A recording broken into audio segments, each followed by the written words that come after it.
Assalamualaikum and good day. Today, I would like to present about zakat. Zakat is one of the four pillars of Islam. Zakat is defined as growing and increasing. It also means blessed, clean, holy, fertile, and derived. Terminology: zakat is cleaning and purifying your wealth for the will of Allah in the legal or Sharia. Zakat is the transfer of ownership of specific wealth of specific individual under specific conditions. According to Islamic regulations, zakat is 2.5% of 1 year's total cumulative wealth. This amount is then distributed to the poor. Prophet Muhammad SAW has said, whoever pays the zakat on his wealth will have its evil removed from him. Ibn Huzamah and At-Tabarani. Religious payment made by a Muslim from his wealth or income or business or crops or animals in the form of money or crops according to certain rate to the zakat authority, that is Pusat Pengurusan Zakat, PPZ. Allah Subhanahu Wa Ta'ala commandment, which means, and perform your prayer and bring out zakat and obey the messenger so that you obtain his bless. An-Nur 56. History has proven that Abu Bakr radhiyallahu anhu fought against people who disobey paying zakat, because those who are rich and well off should realize that in their wealth there is no share for the beggars and the destitute. Now, we can categorize zakat into two types, which are zakat fitrah and zakat al-mal. Zakat fitrah is zakat on the person in the month of Ramadan. It acts as a purification for our fast. It must be given before the 8 prayers are performed after Ramadan. The second type of zakat is zakat al-mal, which means something that is paid for the trade, income, agriculture, livestock, savings, gold and silvers, share, income and employees provident fund, EPF. Just now, we have heard of what is the meaning and the type of zakat. Now, let's talk about the asnaf. Zakat is distributed among 8 categories of asnaf. The first asnaf is faqih. These people may have some wealth and funds, but it is not enough to make up for the nisab. The second asnaf is the poor. Muslims with property or income that could only cover 50% of the requirement and his liability, but still not yet adequate the religious obligation limits. Thirdly is amil. Amil is defined as those who are assigned to perform all the activities with regard to zakat matters, from the collection up to distribution stages.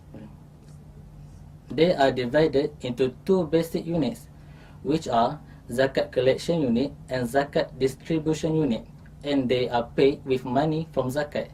So, there is a certain amounts that are budgeted to pay the salary of the amil. The next asnaf is mu'alaf. This asnaf is referred to one who recently converted to Islam.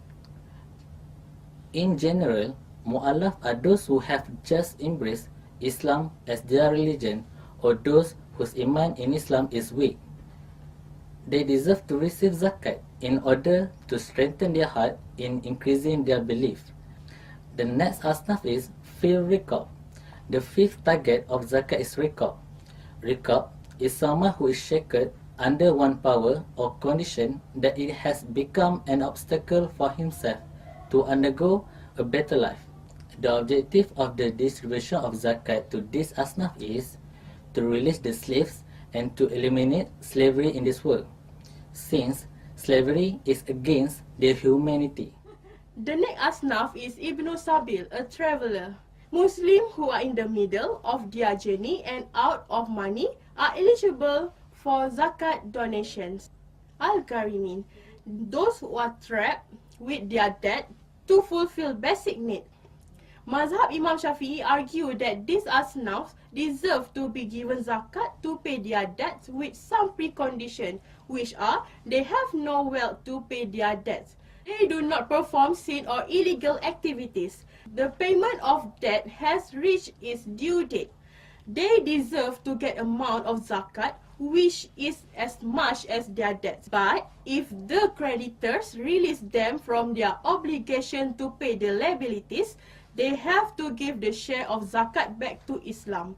Last but not least, fisabilillah, those who are away from home in the path of Allah, those in jihad, those seeking knowledge, or a stranded haji may be assisted with zakat if they are in need.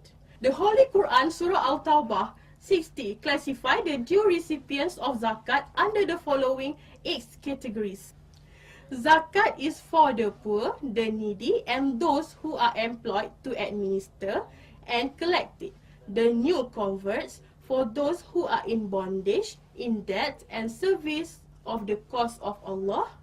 For the wayfarers, a duty ordained by Allah, and Allah is all-knowing, the wise. In conclusion, zakat is one of the Islamic economic development distribution. Paying zakat aims to protect and ensure people's development, and because of that, Allah subhanahu wa ta'ala reminds Muslims to fulfill the obligation. Zakat aims to distribute wealth from group that is well off to group that is less fortunate. Zakat is also cleansing the wealth. Next, creating the nature of being thankful of Allah's help and not having ill feeling toward unlucky ones. Zakat reduces the sufferings of the needy and poor member of society. However, those in need should not depend on completely. Zakat is an effective means of developing the spirit of social responsibility on the part of the well-to-do and the feeling of security and belonging on the part of the underprivileged. It also provides a connection between the giver and the recipients.